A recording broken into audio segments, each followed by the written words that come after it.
আপনি দেখছেন pawtanews24.com এর টপ ট্রেন্ডস। সাথে আছি আমি তাসমিয়া খানম।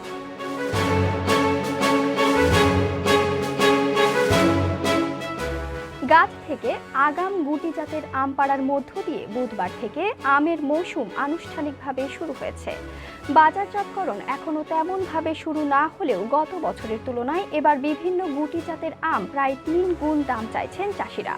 বলেন, দীর্ঘ শীতকাল, মুকুল আসার সময় বৃষ্টি, দীর্ঘ সময় ধরে তাপদাহ এবং গ্রীষ্মের বৃষ্টির অভাবে ফলন ৩০% বেশি কম হয়েছে।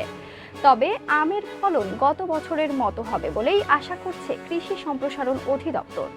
গত বছর আমের ফলন ছিল প্রতি হেক্টরে ১৩.28 টন। রাজশাহী কৃষি সম্প্রসারণ অধিদপ্তরের ভারপ্রাপ্ত উপপরিচালক উম্মে সালমা বলেন, গাছে ফল কম ধরায় এবছর আমের আকার বড় হবে। টক জাতের গুটি আম প্রতি মণ ১,৫০০ টাকায় বিক্রি হওয়ার আশা করছেন চাষিরা, যা গত বছর বিক্রি হয়েছিল মাত্র ৫০০ টাকায়। অন্যদিকে প্রতি মণ মিষ্টি গুটি আম ২,০০০ টাকায় বিক্রি হওয়ার আশা করা হচ্ছে, যা আগের বছর ছিল মণ প্রতি ৭০০ টাকা। ২৫ মে বাজারে আসবে গোপালভোগ। গত বছর প্রতি মণ গোপালভোগ ১,২০০ টাকায় বিক্রি করা হয়েছিল, তবে এবার দাম দ্বিগুণ হওয়ার সম্ভাবনা রয়েছে। আম চাষি ও ব্যবসায়ীরা বলেন, আমের বাজার শুরু হতে আরও ১ সপ্তাহ সময় লাগবে, কারণ অধিকাংশ গুটি জাতের আম এখনও পাকেনি। আম চাষিরা বলেন, আমের দাম পড়বে প্রতি মণ ২,০০০ টাকা।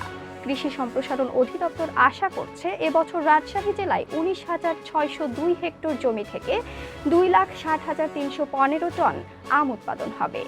জেলা প্রশাসক শামীম আহমেদ সংবাদ মাধ্যমকে বলেন, আমে অবৈধভাবে রাসায়নিকভাবে স্প্রে করা ঠেকাতে বাগান ও বাজার তদারকির জন্য নির্বাহী ম্যাজিস্ট্রেটের দায়িত্ব দেওয়া হয়েছে।